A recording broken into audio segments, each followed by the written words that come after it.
Hello student, कैसे हैं आप सब। एक बार फिर पुनः आपके अपने यूट्यूब क्लास मनीषा मोबे क्लासेस में आपका स्वागत करती हूँ, जिसमें हम पढ़ने वाले हैं क्लास 11th का चैप्टर नंबर 1 की रसायन की मूलभूत अवधारणाएं, जिसमें हमारा टॉपिक नंबर दे रखा है डाल्टन का परमाणुवाद। क्या बोला? डाल्टन का परमाणुवाद। जिसमें डाल्टन का परमाणुवाद कब दिया था? सन 1808 ईस्वी में जॉन डाल्टन ने एक परमाणु सिद्धांत को प्रकाशित हुआ, जिसके निम्नलिखित बिंदु है। पहला उसने क्या बोला कि पदार्थ क्या होता है? अत्यंत सूक्ष्म अविभाजित या तथा अविनाशित कणों से मिलकर बना होता है, और इन कणों को क्या कहते हैं? परमाणु।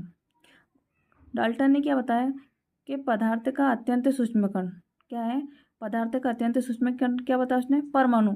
जिसे और अविभाजित नहीं किया जा सकता, जिसे क्या कहा है? अविनाशी कण से मिलकर बना, क्या बोले? अविनाशी या अविभाज्य, मतलब और भागों में डिवाइड नहीं किया जा सकता। क्या बोला उसने? परमाणु कहते हैं। जिसे क्या कहते हैं? उस कण को क्या कहते हैं हम?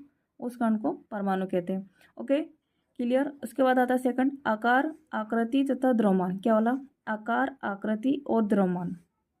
आकार, आकृति तथा द्रव्यमान में किसी एक ही तत्व, क्या है? किसी एक ही तत्व के सारे परमाणु एक समान होते हैं। क्यों? एक ही तत्व के आकार, आकृति, द्रव्यमान सारे परमाणु कैसे होते हैं? उसके समान होते हैं। 4 पॉइंट बोला उसका कि आकार, आकृति तथा द्रव्यमान में, क्या? आकार, आकृति तथा द्रव्यमान में अलग अलग परमाणु, अलग अलग तत्व के परमाणु क्या होते हैं? अलग अलग। मतलब अलग तत्व, अलग अलग तत्व होंगे तो उसके परमाणु में क्या होंगे? अलग अलग। समान तत्व होंगे तो उसके परमाणु में क्या होंगे? समान होंगे। नेक्स्ट पॉइंट दे रखा आपका कि एक ही अथवा अलग अलग तत्वों के परमाणु। क्या बोला? एक ही अथवा अलग अलग तत्वों के परमाणु आपस में क्या करते हैं? सहयोग करते हैं, और सहयोग करके किसका निर्माण करते हैं? यौगिक का निर्माण करते हैं, जिनमें जिनके सूक्ष्मतम कण को क्या कहते हैं? अणु कहते हैं। जिसका सूक्ष्मतम जो कण होता है वो क्या कहलाता है? आपका अणु कहलाता है।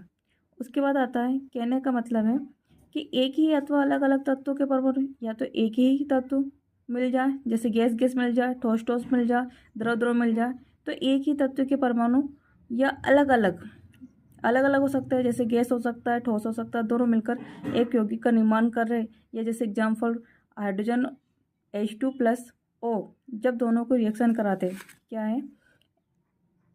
H2+O, जब दोनों ने रासायनिक अभिक्रिया तो किसका निर्माण करा? H2 मतलब जल का निर्माण करा। तो ये क्या होता है? यौगिक। एक ही अथवा अलग अलग तत्वों के परमाणु सहयोग करके जो यौगिक बनाते हैं, जिसमें सूक्ष्मतम कण क्या कहलाता है? आपका अणु। जो सूक्ष्मतम कण होता है वो क्या कहलाता है? आपका अणु कहते हैं। Okay, clear.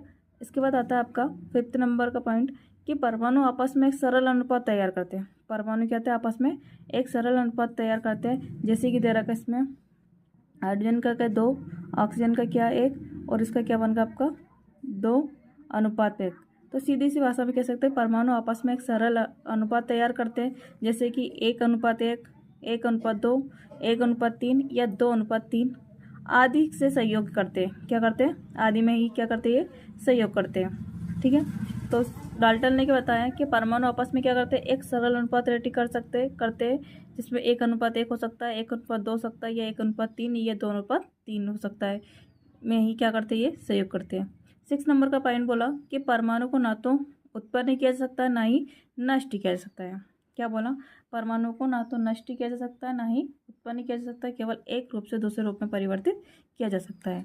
डाल्टन ने या फिर उसकी एक डेफिनेशन और बताई कि किसी भी भौतिक हो अथवा रासायनिक, या तो उसकी भौतिक रासायनिक अभिक्रिया हो या रासायनिक अभिक्रिया हो, दोनों में परमाणु को क्या ना तो नष्ट कर सकते, ना ही उत्पन्न कर सकते। ओनली एक रूप से दूसरे रूप में परिवर्तित किया जा सकता है। किसने बताया? ये डाल्टन ने। लास्ट पॉइंट बताया कि रासायनिक अभिक्रिया में भाग लेने वाली सबसे छोटी इकाई क्या होता है? आपका परमाणु होता है।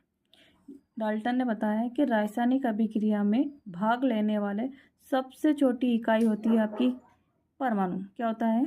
सबसे छोटी इकाई कौन सी होती है? परमाणु। क्लास आई होप आपको समझ आया होगा। क्लास को लाइक कीजिए, सब्सक्राइब कीजिए। आपका अपना यूट्यूब क्लास मनीषा मोबे क्लास।